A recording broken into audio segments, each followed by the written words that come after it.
이스라엘에 왕이 없을 그때에 에브라임 산지 구석에 거류하는 어떤 레위 사람이 유다 베들레헴에서 첩을 맞이하였더니 그 첩이 행음하고 남편을 떠나 유다 베들레헴 그의 아버지 집에 돌아가서 거기서 넉 달 동안을 지내매 그의 남편이 그 여자에게 다정하게 말하고 그를 데려오고자 하여 하인 한 사람과 나귀 2사람을 데리고 그에게로 가매 여자가 그를 인도하여 아버지의 집에 들어가니 그 여자의 아버지가 그를 보고 기뻐하니라. 그의 장인 곧 그 여자의 아버지가 그를 머물게 하매 그가 3일 동안 그와 함께 머물며 먹고 마시며 거기서 유숙하다가 넷째 날 아침에 일찍이 일어나 떠나고자 하매 그 여자의 아버지가 그의 사위에게 이르되 떡을 조금 먹고 그대의 기력을 돋운 후에 그대의 길을 가라 하니라.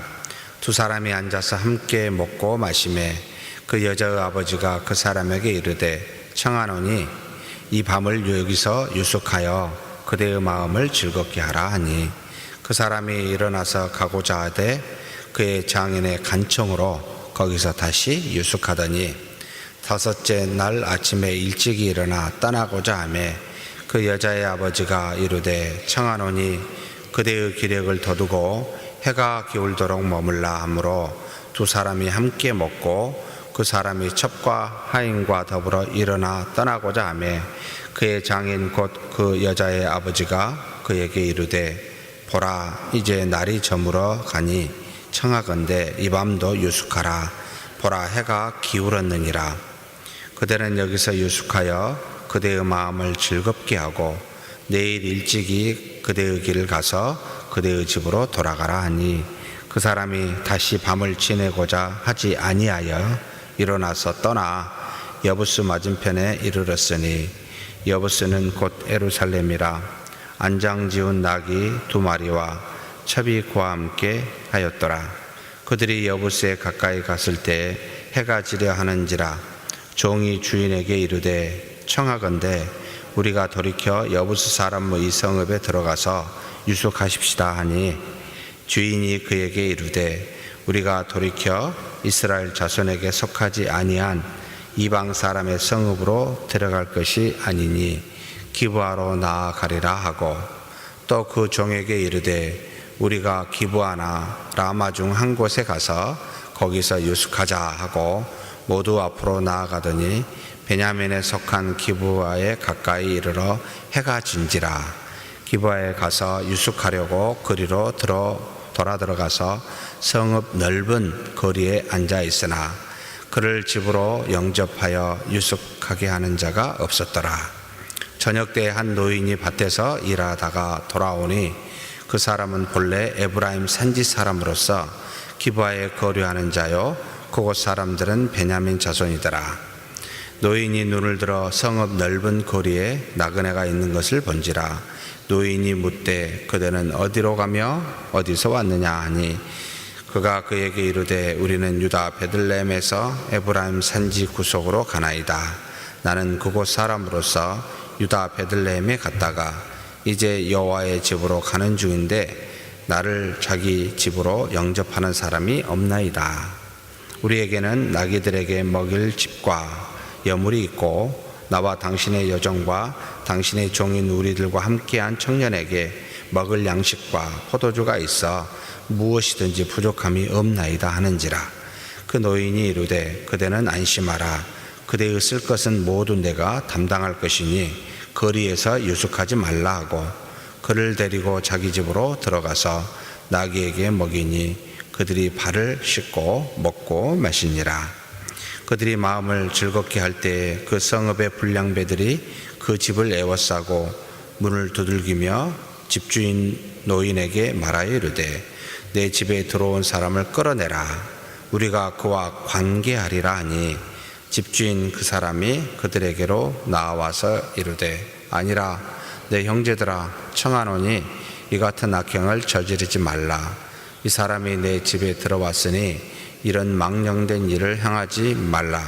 보라 여기 내 처녀 딸과 이 사람의 첩이 있은즉 내가 그들을 끌어내리니 너희가 그들을 엿보이든지 너희 눈에 좋은 대로 행하되 오직 이 사람에게는 이런 망령된 일을 행하지 말라 하나 무리가 듣지 아니하므로 그 사람이 자기 첩을 붙잡아 그들에게 밖으로 끌어내매 그들이 그 여자와 관계하였고 밤새도록 그 여자를 능욕하다가 새벽 미명에 놓은지라 동틀 때 여인이 자기의 주인이 있는 그 사람의 집 문에 이르러 엎드러져 밟기까지 거기 엎드러져 있더라.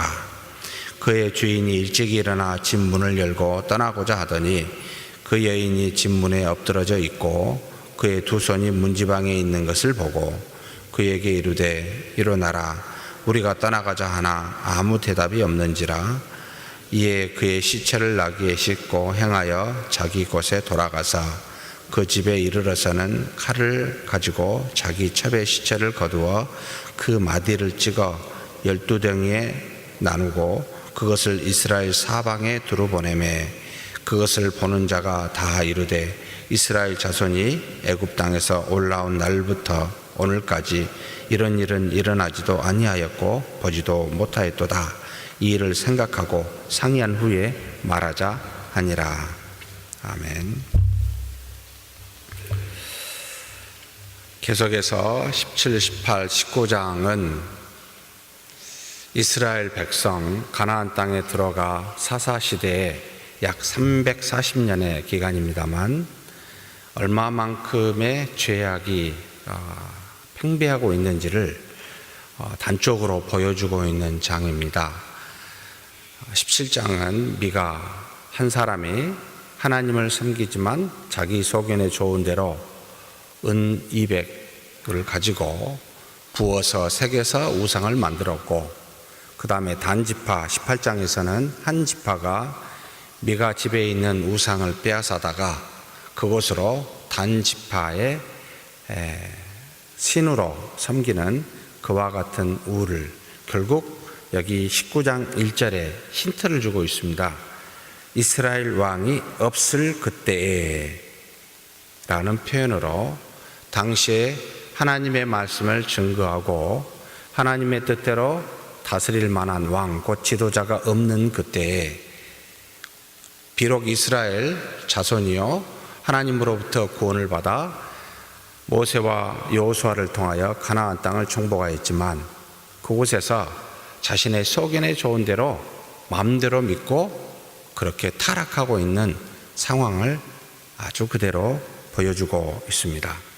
하나님의 말씀이 있지만 말씀 없이 자신의 소견대로 살았을 때 오는 대표적인 것 두 가지.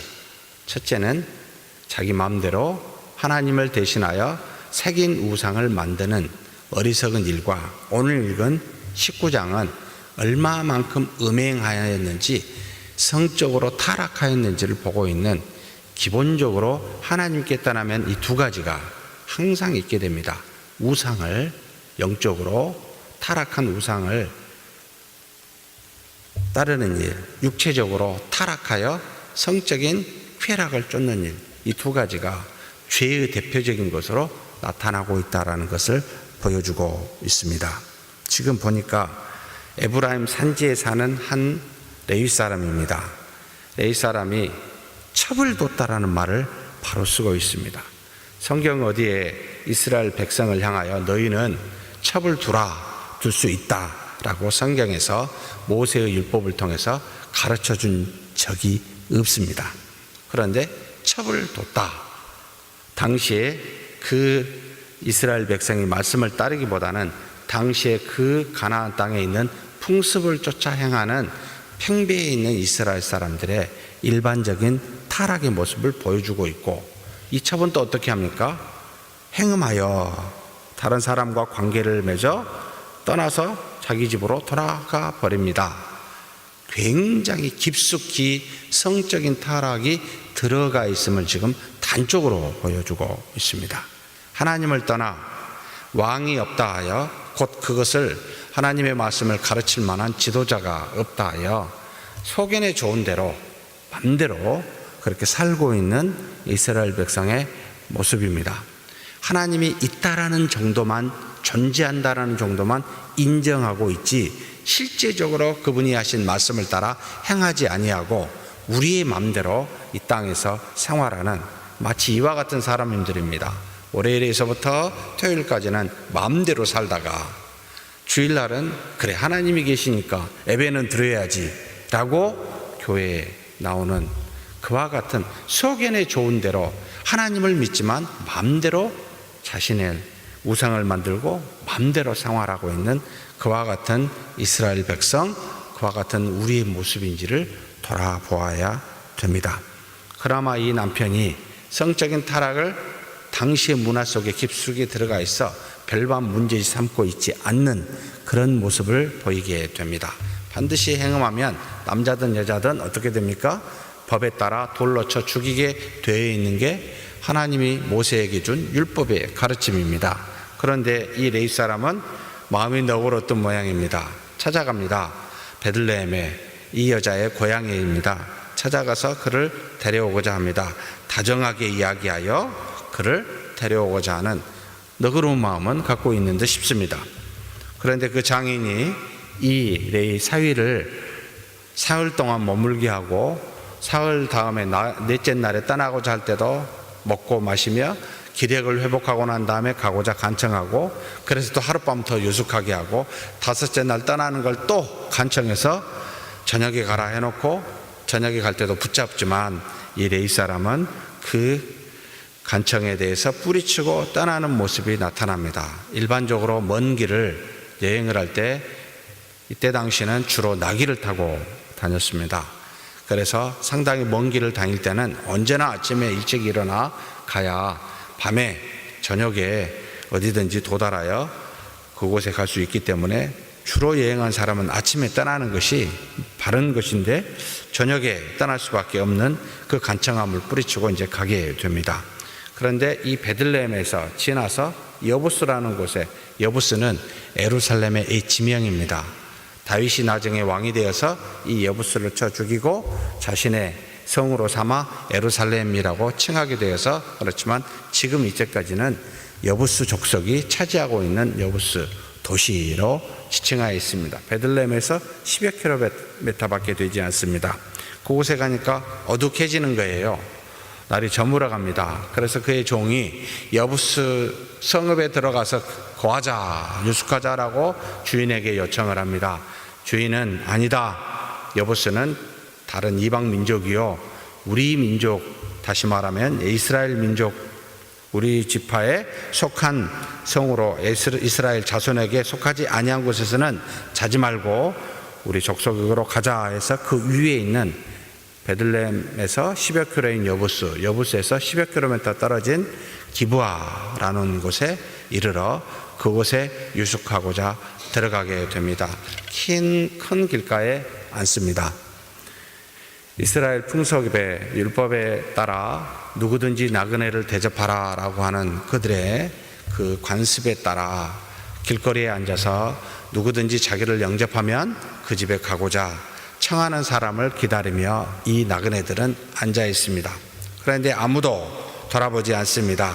저녁 때 한 노인이 밭에서 일하다가 돌아온 이 노인의 눈에 띄어 그가 그 집에 유하게 됩니다. 이 노인도 에브라임 산지 사람으로서 이 기브아에 살고 있어 굉장히 반가웠던 모양입니다. 세상을 고향을 떠나 나그네로 생활하면 사람이 나그네의 마음을 더 잘알지 모르겠습니다.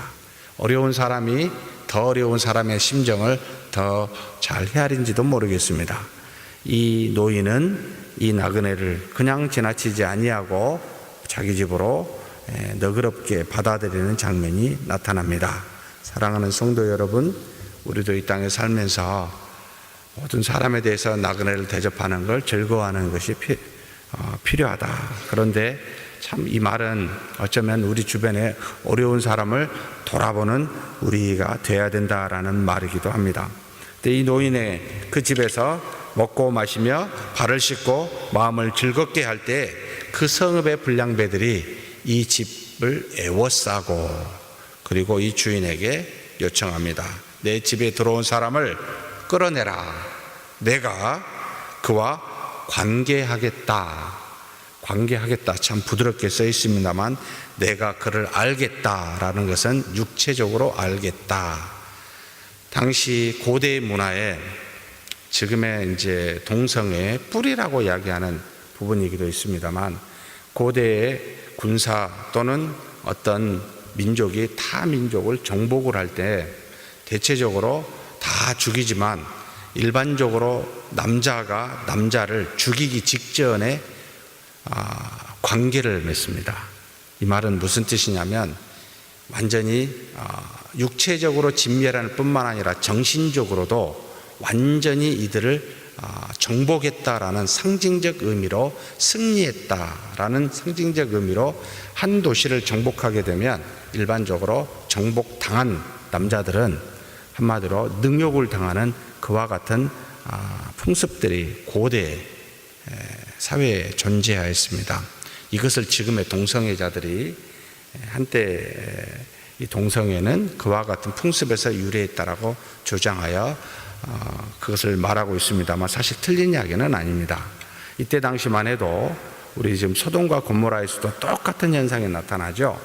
타 민족이 자신의 성읍에 왔었을 때 혹시 이 사람이 정탐꾼이 아닌가, 자기 민족을 해하려 온 것이 아닌가라고 하는 의심을 갖고 이것을 확인하기 위하여 능욕을 하는 경우들이 빈번하였습니다. 그런데 어찌되었든 지금 여기는 다른 이방 민족이 아니라 베냐민 지파의 기브아 사람들입니다. 이 말은 하나님이 주신 모세의 율법을 알고 있는 사람이라는 뜻이죠.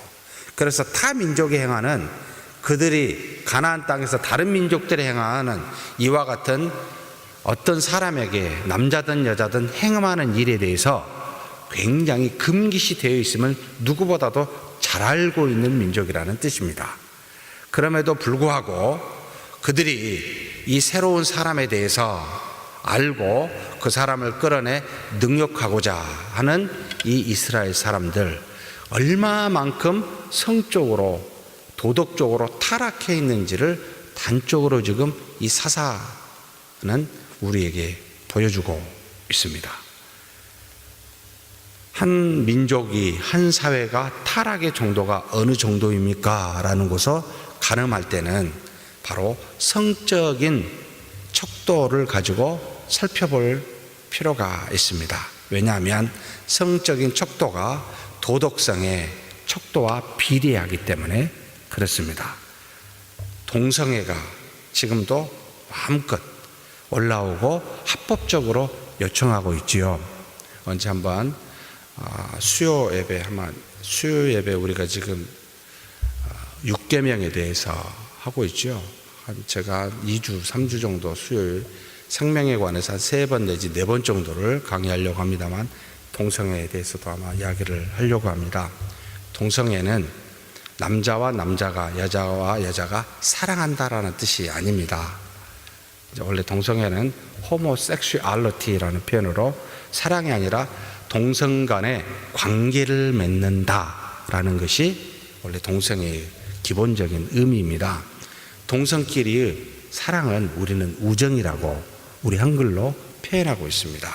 그런데 육체적 접촉을 통하여 깊이 관계를 맺는 것을 동성애라고 이야기를 하고, 조금 더 들어가서 이 동성애자들은 무엇을 합법화시키는 걸 원하냐면 동성끼리의 사랑을, 관계를 합법화해달라는 말이 아닙니다.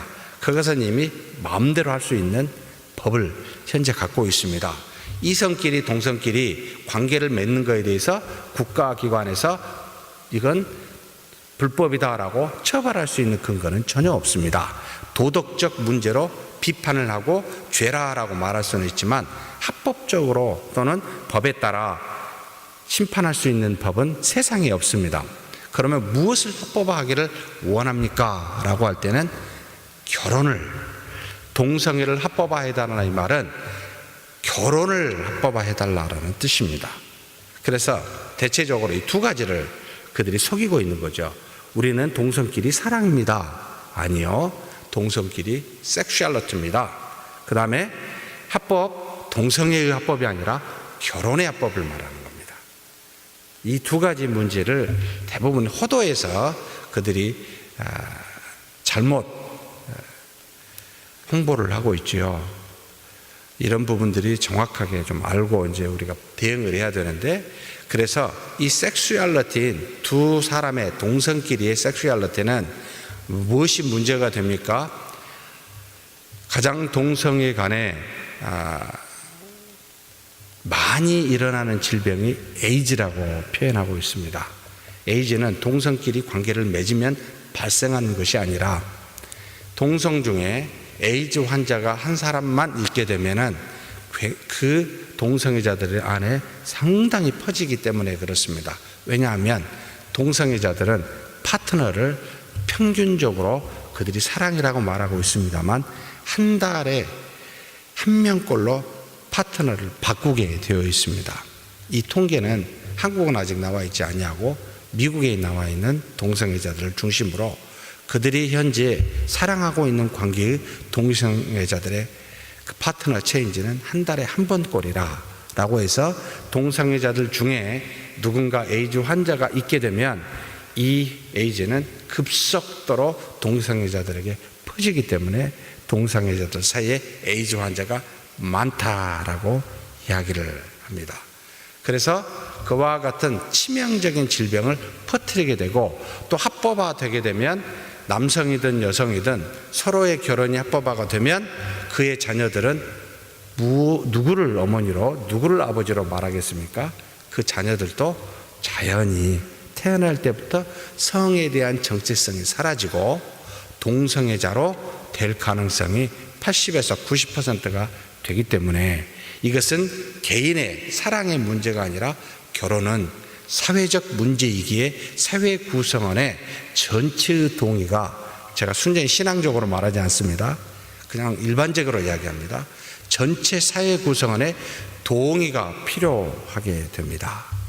그래서 개인의 사랑에 따라 이렇게 저렇게 할 수 있습니까로 말하고 있는 지금의 20대들의 사고입니다. 찬성하고 있는 이것은 사회적 문제라고 하는 이유가 거기에 있습니다. 사랑하는 성도 여러분, 그런 문제가 어디서부터요? 하나님을 떠나 자신의 소견에 좋은 대로 살아가게 되면 영적으로 우상을 숭배하고 육체적으로 타락하여 그와 같이 가더라. 그런데 동성애자들의 놀라운 직업의 80%는 유흥업소의 종사자들입니다. 무슨 뜻입니까? 이성의 성적 관계에서 만족을 더 이상 느끼지 못하면 더 타락하게 되면 동성으로 가게 돼 있다라는 뜻입니다. 성적인 타락이 깊어지면 반드시 그 사회는 동성애자들이 많게 되어진 것이 바로 현상이라. 당시에 이와 같이 흔하게 첩을 갖고 행음하며 남자를 향하여 능욕하겠다라고 하는 이때 당시에 이스라엘의 문제. 하나님이 살아계시지만 말씀이 없고 그 말씀을 가르치는 지도자가 없으면 이와 같은 일이 일어나게 됩니다. 사랑하는 성도 여러분, 말씀을 가지고 다니면 안 되고요, 말씀을 읽고 지키는 저와 여러분이 되었으면 좋겠습니다. 우리의 의지가 우리를 지키는 것이 아니라 하나님과 하나님의 말씀이 우리를 지킵니다. 죄로부터, 죄에서 떠나 말씀에 순종한 저와 여러분이 되기를 주의 이름으로 축복합니다. 하나님 아버지, 우리의 연약함과 부족함이 하나님을 알지만 말씀을 떠나 살아가게 될 때 많은 타락을 보게 됩니다.